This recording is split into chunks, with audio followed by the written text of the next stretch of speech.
Vous souhaitez découvrir les briques méthodologiques et les livrables qui existent dans le design de services publics? Le petit jeu du design est fait pour vous.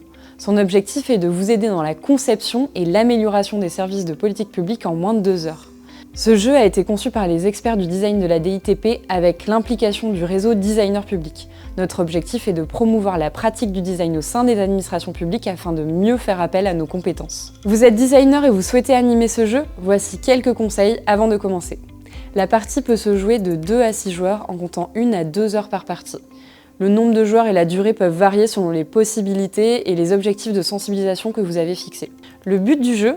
Construire une fresque avec les briques méthodologiques du design et les livrables associés, selon une problématique de politique publique donnée.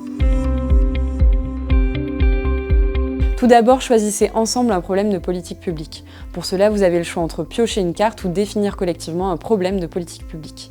Ensuite, choisissez ou piochez l'acteur chargé de résoudre cette problématique. Pour vous immerger dans le contexte, initiez une cartographie rapide. Quelles sont les parties prenantes, les usagers, lesquels sont proches ou éloignés de la politique publique en question. Piochez une carte temps et une carte jeton pour connaître le temps alloué à votre projet et tout le budget de la démarche. Laissez le temps aux participants de prendre connaissance des cartes méthodes.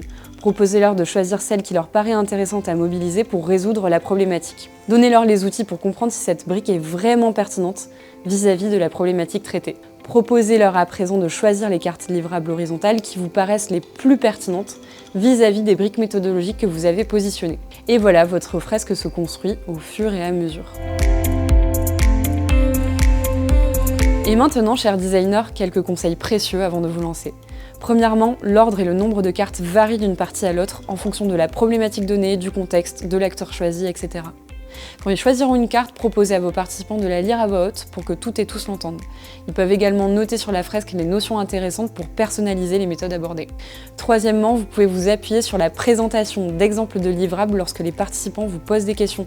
N'hésitez pas à imprimer et à apporter les vôtres. Quatrième conseil, laissez la méthode et les livrables ouverts sans prendre en compte le temps et le nombre de jetons disponibles. Ces cartes sont utiles pour donner un cadre et aborder les notions de calendrier de projet et de financement avec les participants. Cinquièmement, vous allez le voir, il est difficile de connaître à l'avance les cartes à choisir dans les phases de prototypage et de test.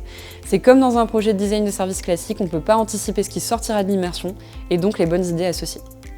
Enfin, les cartes pièges vous permettent de soulever les concepts pièges du design. Lorsqu'un joueur utilise un terme présent sur une des cartes, posez-la sur la table et expliquez le principe en lien. N'hésitez pas à ajouter vos propres cartes pièges et à imaginer vos propres règles du jeu. Si vous avez encore des questions, vous pouvez vous référer à la notice. Et maintenant, à vous de jouer!